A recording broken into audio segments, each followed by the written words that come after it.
First, it was just me and my brother, and my mom, she worked at the plant. It was a clothing manufacturing plant. I can remember when I was young, my mom, she was real good at making clothes too. So she made a lot of our clothes. And a lot of our clothes she got from this manufacturing plant. On her second marriage, I remember the guy she was married to this time, you know, he used to take me hunting all the time. We used to hunt like deer and rabbit, squirrel, all kind of stuff. And yeah, that was a lot of fun, but I think the most fun I ever had was fishing. He taught me how to fish, and we'd go fishing all the time. After a while, fishing kind of like developed into a hobby. I got to the point where I was just going to the like every single day.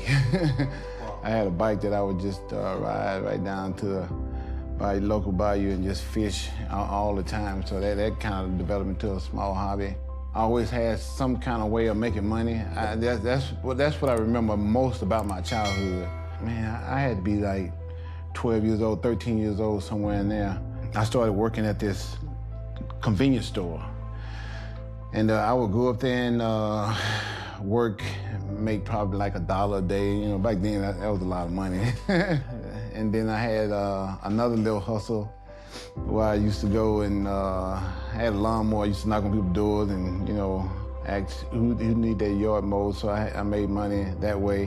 When I was in high school, I was always making an honor roll every year and every semester. I played football, I was on the track team, and I was on the powerlifting team. I used to do the field events, the shot put, discus, javelin, stuff like that. I always did pretty good in all those events. I always got, you know, first or second in just about all the meets we went to.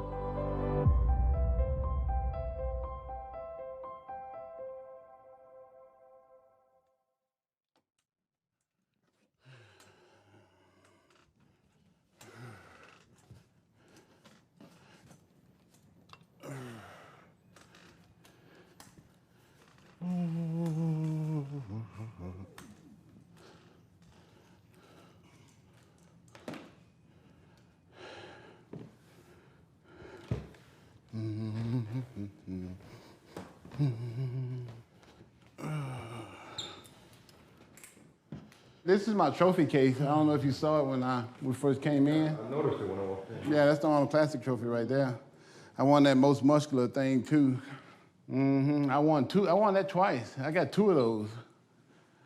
The other one somewhere in there. Yeah, all the sandals up there. If you had to pick the most special year. The first one, easy. Yeah, because Flex is supposed to win that. Like I said, I had got 9th the year before. So I was nowhere, you know, in the running for that. So I was like, if I can find to make the top 5, I'll be one happy camper. I never made the top 5 in the Olympia. Never made it. 9 to the first. 9th to 1st, yeah.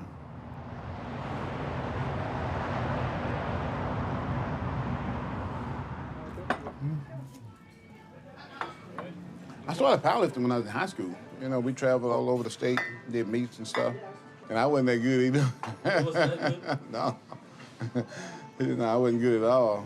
But, you know, I was, those guys they were strong. They were squatting 500 and 600 pounds in high school, yeah. I remember one time I saw this little bitty guy, he was about this tall. He was getting under 500, I'm like, no way he gonna squat that. Man, he got on there and squatted like it was like 200 pounds. He went down. I'm like, that does not happen. I did not just see that. he had to be about 15, 16 years old, something like that. And he was short. Blew my mind. I can still see it today. Back then, I could only do like 400, you know. 400, 350, 400. It took me a long time to squat 800 pounds. I used to squat, 7, you know, and 750, like when I was in my early 30s. But when I got to almost 40 is when I got to 800. It takes time. No matter what you do, and I was working out hard too, you know, consistently.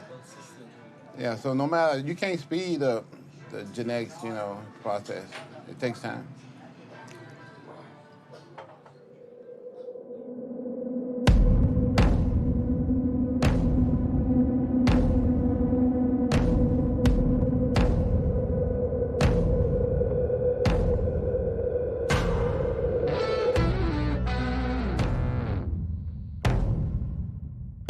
Ronnie Coleman is a story that lore is made of. This is a guy that lifted weights that nobody else could lift. Because even Arnold Schwarzenegger in Pumping Iron and with Lou Ferrigno, it looked like they were throwing around a lot of weight in the 70s. Like, wow, you know, here's Lou Ferrigno saying put on another 10 pounds. But I mean, Ronnie Coleman doesn't even warm up with the weights that Lou Ferrigno was lifting, and he's 6'5", 280 pounds. Ronnie was lifting weights that were at the far end of the rack that were dusty, things that nobody would even fathom picking up. And he was doing it with relative ease, with repetitions.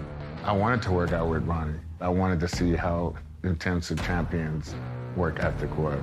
But yeah, you felt like you'd been in a physical fight after that workout.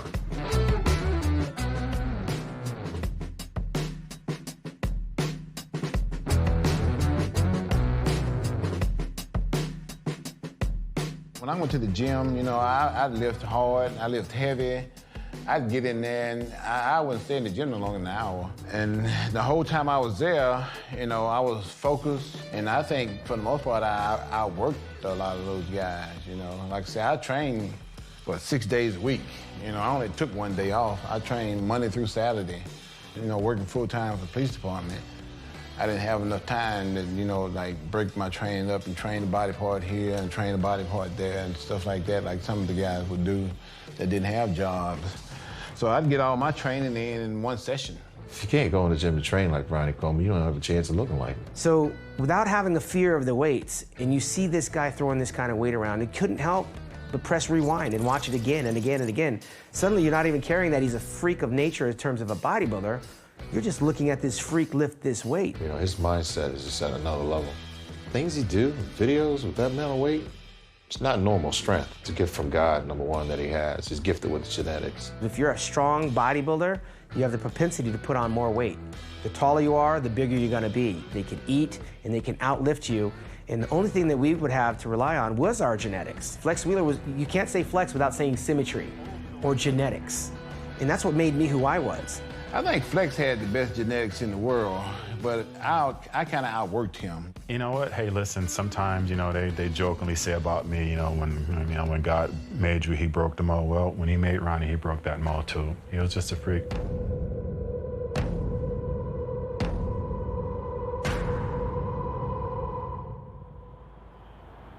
Hey, Erica, how you doing? Can I, give me a hand? Let me drive your car. You want to drive my car? Thanks a lot, Erica. You have a good one. You too. We'll see you tomorrow.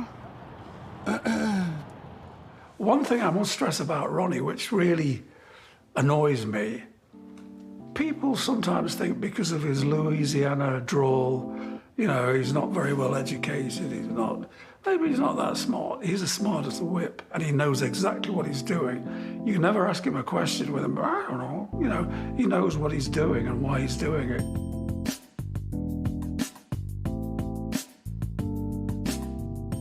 You know, when I was in football, I kind of like walked onto the team and made the team and worked my way up to first string. I started out, you know, in fifth string and worked my way all the way up to first. I've always tried to be the very best at whatever it is that I've always done. When I was in college, I always tried to be the smartest guy in the class, and if I wasn't, then I was studied with the smartest guy. But 9 times out of 10, I was. I started out in management, and then I stumbled upon accounting, and I was real good at it. You know, I was making hundreds on each and every test that I took, and one of my instructors said, what are you majoring in? I like management. He's like, no, dude, you need to change that to accounting because you like acing every test that you go through. He said, I think accounting would be more lucrative than management. So I'm like, okay.